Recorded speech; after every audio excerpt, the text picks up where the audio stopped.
But moving on to the next segment. The January transfer window closed in and around this time last week as of recording. And we didn't get around to talking about it on last week's episode. But there was a few select significant transfers.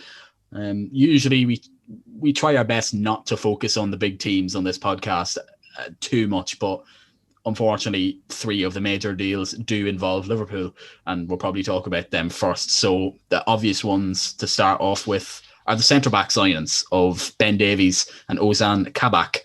Ozan Kabak comes on loan with a potential 15 million deal in the summer, and Ben Davies comes in from Preston, the 25-year-old, costing £2 million. So a relatively risk-free signing. Do you think this is a no-brainer that you needed these centre-backs, or are you surprised that it took this long because they were last-minute deals? Neither of them are world-class, but we just do need centre-halves. Ben Davies probably going to end up being backup, and we're probably just going to... Well, you'd imagine if one of them's going to play, it's going to be Kabak's going to play alongside Fabinho. I can't see Fabinho going back into the midfield at all this year, because Nat Phillips was decent the few times he's played recently, but I think Klopp would prefer to play Fabinho in there, and I know Kabak's got a lot more experience, I suppose. I see only 21. But again, he's coming from a Schalke team that I've only won once in the last 36, 37 games. But look, we needed centre half, so it was kind of had to be done. I think it was surprising that it took so long, and then you end up getting 2 centre backs and transfer deadline day. That was the main thing that everyone knew Liverpool needed, was even one decent centre back. They could have gotten the business done early in the window, had a bit more time to settle in with the squad. But no, they waited till the last minute. I know Kabak has the potential to be good, but as Ronan said, Schalke had a shocking run to the season. And then you're signing a fella from the Championship as well, from Preston. His weaknesses are tackling, apparently. So, like, you think a few years ago we signed Van Dijk in January. That was class. He's the best defender in the world. And now we've signed Championship centre-back and centre-back from the worst team in the Bundesliga. So I don't know how to think. Obviously, I haven't watched too much or any Bundesliga, so I can't be a big advocate of him. So, yeah, that's all I have to say. I think this stinks of, the Michael Edwards fanatics going on about how much of a great deal is. I've heard people cite that Ben Davies is an Englishman, and now with the Brexit work permit situation, this is a masterstroke. It's really not. He plays for Preston. He's £1.5 million. What is he going to be, 50 million next summer with inflation? So that's the classic Wenger line, isn't it? I'm sorry, he did not cost 50 million. But sidetrack there. Kabak, I looked at his interesting enough spreadsheet, him compared to Upamecano, and he's actually got better aerial duels won than Upamecano in the Bundesliga. So he's got good aerial presence. That's something that Liverpool have definitely been lacking. I mean, every other stat is far weaker. But look, that you could play devil's advocate for him, say that's the Schalke side that's built around him, that he's forced to do these different things that he's not comfortable with. I think we could be surprised by Ben Davies. I hope to see good things from Kabak, but this strikes me as not the A, not the B, but the C and D team signings. They were just on the spreadsheet. Schalke in financial difficulty. We'll grab Kabak. Likewise with Preston. So, I hope Liverpool can sign an Upamecano or someone big in the summer and maybe offload someone else. But, yeah, that's what my assessment of the situation is. I know it was today Romano tweeted that Liverpool are still in for Upamecano, but there's a load of teams in there. I think PSG are in now as well, and United are looking at them too.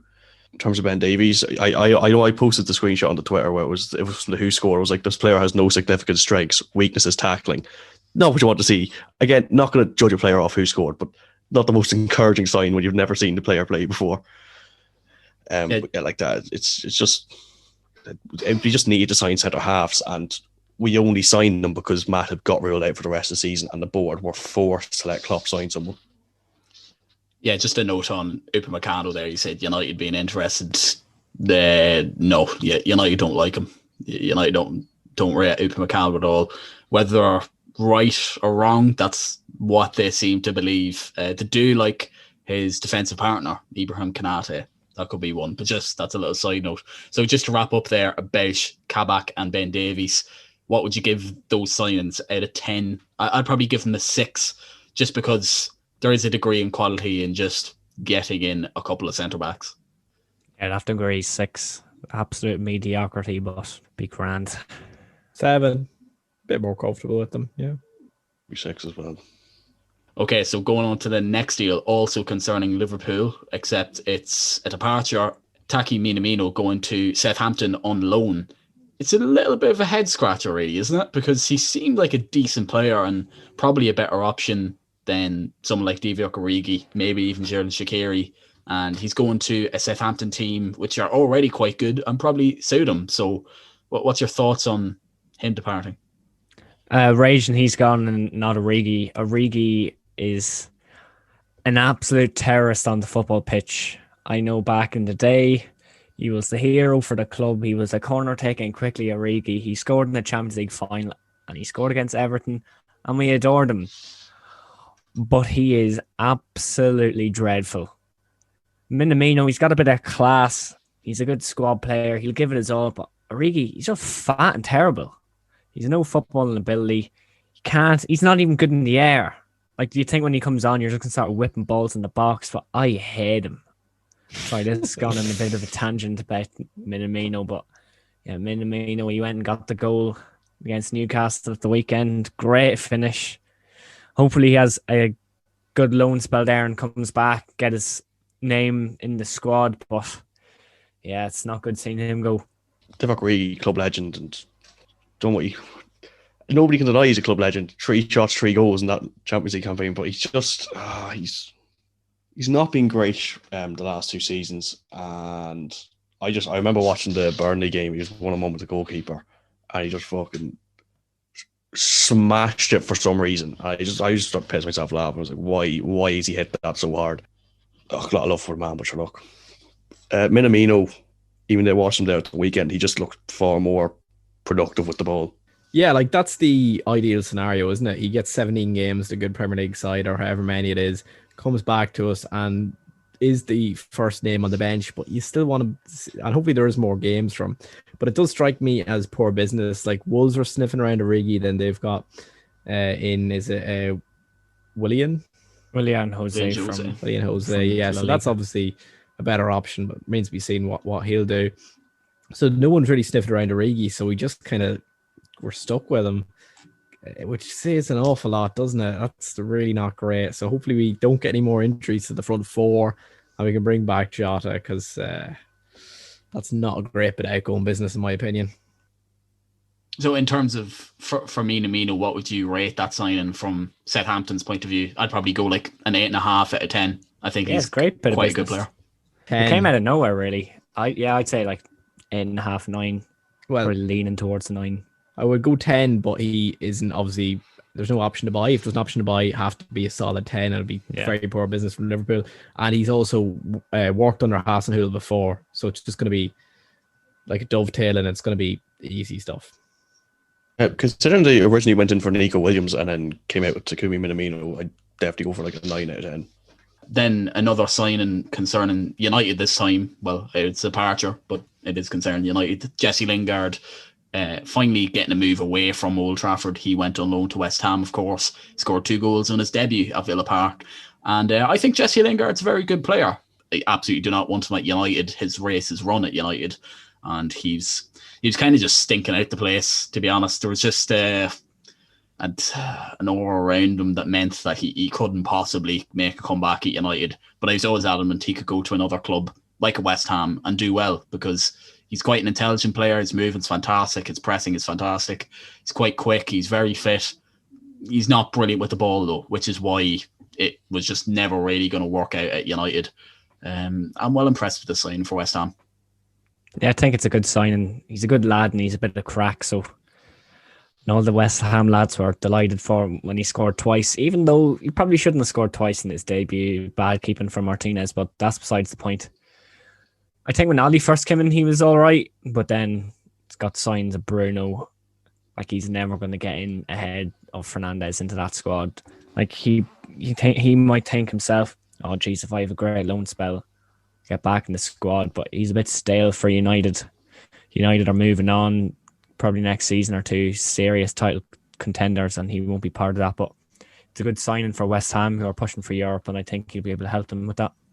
I know we often talk on this show and in private about the sort of mystique around English players and how their values inflated like past the real worth of just what clubs are willing to pay for them. With Lingard, I think it might be a bit of the opposite. Like, look at how many players West Ham have sort of misinvested in and have sold on for lower fees, even recently. And look at all those people that are in and around the squad.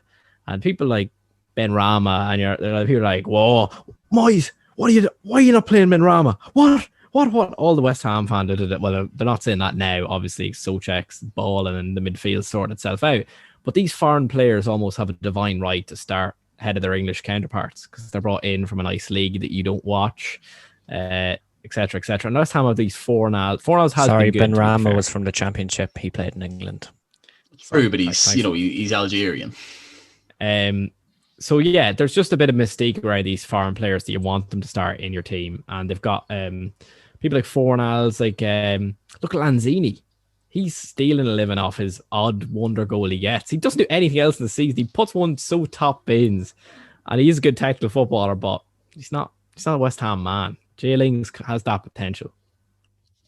Just on what Nigel Farage just said there, I think it's a good signing for West Ham. Like Conley, it's just kind of, they needed someone a little bit more creative in midfield or something. I don't know. It just made sense. He wasn't playing at United, and West Ham needed that kind of attacking midfield player who's going to actually, I don't really know how Jesse Lingard played. I haven't watched him play in like 2 years. Very good start though. Yeah, no, I think it's a very good sign, and I probably wouldn't give it a 9 because West Ham do have some good players, so I don't think he's always going to start, to be honest. But I think probably an 8 out of 10. I think when he plays, he will give them, as I outlined in my sort of opening point on him, I think he's a player with very clear qualities and very clear deficiencies in this game, but he will be a good signing. 8 out of 10. Yeah, I'd have to agree with you with an 8 out of 10 there. Yeah. I'm going to go for Jet and Mock Jet, 10 out of 10. Let's go. Have that, Ronan, huh? Brexit means Brexit. I'm going to go for an 11 out of 10, just to one-up you. That's not allowed. Okay, so then run through. You only get one vote out of the EU. You can't have it again. If we're running through some other significant signings that maybe we won't really talk about too in depth, Willian Jose to Wolves on loan. They've got a good senior striker there. Izzy Maitland-Niles went to West Brom, which is possibly a mistake on Arsenal's part. It's only a loan move. He is a baller. I love that man. He's got to be better than Cedric, right? But yeah, Cedric is trash. I was very confused when this was being put around Twitter that day because I had no idea what AMN meant. I was very confused. Another deal that happened, which I would certainly keep an eye on. I'm not going to talk about him too much because I simply don't know an awful lot about him. But Ecuadorian midfielder Moises Caicedo went to Brighton, and for all intents and purposes, it looked like he was off to United at the start of the window. It looked like it was going to be a done deal, but United pulled the plug in the deal and didn't want to get it done for whatever reason. But he is highly rated, so he's one to keep an eye on at Brighton. And then just the last one I want to talk in a little bit more in depth is Martin Odegaard to Arsenal on loan. Again, a lot of loan signings. It's a bit of a theme in this segment. But what do you make of him? Because I think it's a deal that Arsenal had to do because they just need someone creative. But I don't know if he's the right player to really throw in when Arsenal are so unstable. And I'd probably give it a 7 out of 10 because he's a good player, and a creative player is something that Arsenal desperately needed. But I'm not really convinced he's going to be a success per se. I think it's a very Arsenal signing. They're looking for a direct replacement for Ozil. And obviously Ozil went to Fenerbahce, as Hugh Izzy would say, but for those who don't know, it's Fenerbahce. He's gone there. Yeah, Odegaard, he's all right. I think Arsenal fans will probably expect a lot out of him. Like, he's skillful, he's a grand midfielder, but the pace they play in the league is completely different to the Premier League, so I don't know how he'll adapt in the short loan spells. So I'm going to give this a 6.5 out of 10. I am not too enamored by Odegaard. I was looking at the Villa game and Saka was forced into left back, which is horrible. Like, my guy Saka, FPL stan, obviously, but he is just a serious player. He's just a great individual. I love looking at his game. The crosses he puts in, he's so dangerous. And he's just stuck to that team like a thumbtack. He's just in there. Irreplaceable. And it was at one stage it was Willian, it was Saka, and it was someone else in the left, and Pepe was out on the right. Can't remember, but they had overloaded that left side with 3 players, and then Aubameyang inside, and none of them could do a thing. They were all just tripping over themselves. They didn't know what to do. And then Odegaard just offered that little bit something different through the middle. So I think Arteta is still trying to find that balance of the side, and maybe Odegaard's the answer. So I'm going to go for a 7. Watch the space.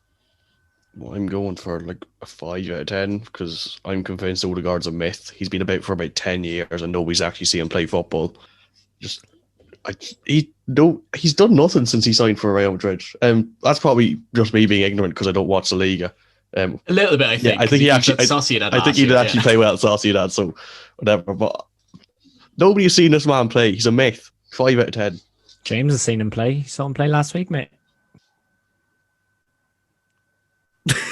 As did I. Good joke, mate. Sorry, I was trying to unmute myself there. I'll edit this out. As did I, and I think there's probably some signs that Arsenal are getting a wee bit better. Pepe actually looks decent on left wing, which is not something I would have thought, to be honest. And Odegaard, he's a good player. You get him with inform Lacazette, maybe Aubameyang finds his feet. Arsenal that could work out, but I'm sitting on the fence a little bit with 7 out of 10 because they're a bit dysfunctional, really, aren't they?